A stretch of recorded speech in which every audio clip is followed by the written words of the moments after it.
All right, let's get right into it. Here's a hard truth. Most cuckolding arrangements fail. But it's not random, and it's not bad luck. There's actually a very clear framework that separates the couples who absolutely thrive from those who end up in total wreckage. So today, we're breaking down the 5 non-negotiable golden rules for success. And let me tell you, the stakes could not be higher. This quote from our source material just hits it perfectly. If you go into this without a rock-solid framework, you're not just experimenting, you're literally gambling with the most important thing in your life.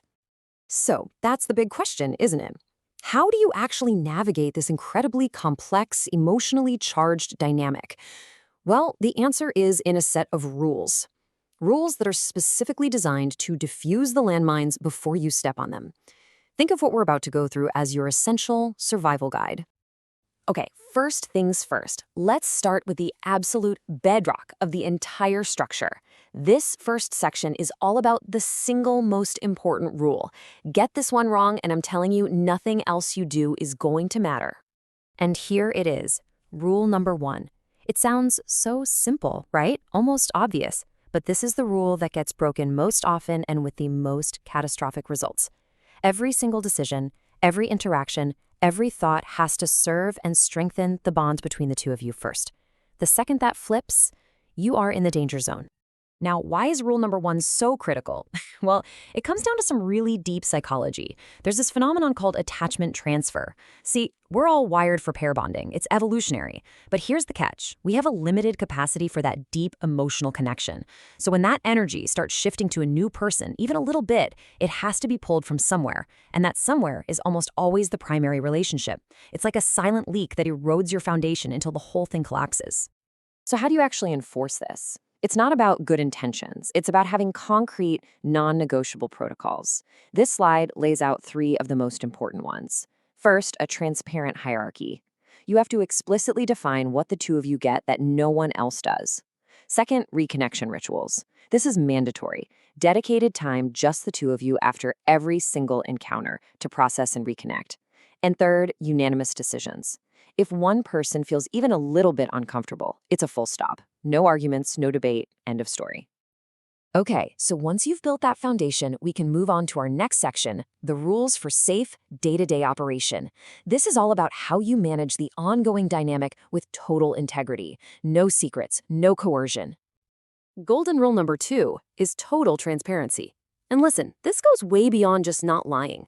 It's about proactively creating an environment of complete honesty, where even the most difficult truths can be shared without any fear of punishment. No secrets, no surprises, no exceptions. And this is a really crucial distinction we have to make. People confuse these two all the time. Erotic mystery, that's a shared game. You both agree to hold back certain details to build excitement. It's fun, it's controlled. Actual secrecy, on the other hand, is a unilateral decision to hide information. That is not a game, that is a betrayal that absolutely demolishes trust. They are not the same thing. Now here's a trap so many well-meaning couples fall right into. It's called protective dishonesty. You know, the wife downplays how incredible an experience was because she doesn't want to hurt her husband's feelings. Or the husband hides his jealousy because he doesn't want to seem insecure. It feels kind in the moment, doesn't it? But what you're actually doing is creating a false reality. You're robbing your partner of the truth they need to make informed decisions. It's totally corrosive. Okay, rule number 3 is a big one, and it's an absolute. The boundaries are always set by the person who is the most uncomfortable. Their hesitation, their anxiety, that's not a starting point for negotiation. It's the final word. This isn't about finding a compromise. It's about guaranteeing emotional safety, period. This is why it's so critical to recognize when a boundary is being pushed instead of respected. And these tactics can be really subtle. You've got the logical persuasion, the positive framing, comparing you to other couples, or the worst one, emotional leverage. Don't you trust me? All of these are just sneaky forms of coercion. A healthy conversation is about understanding your partner's limits, not trying to persuade them out of them. All right, on to our third and final section. This is where we cover the last 2 rules, which are all about the essential psychological safeguards. This is what protects the authenticity and the long-term health of the entire system. So rule number 4, the wife's pleasure has to be about the wife. Her participation has to be driven by her own, genuine desire, not some sense of duty or obligation to act out a scene for her husband. The moment it becomes a performance, the entire dynamic is just built on a foundation of sand, and it will crumble.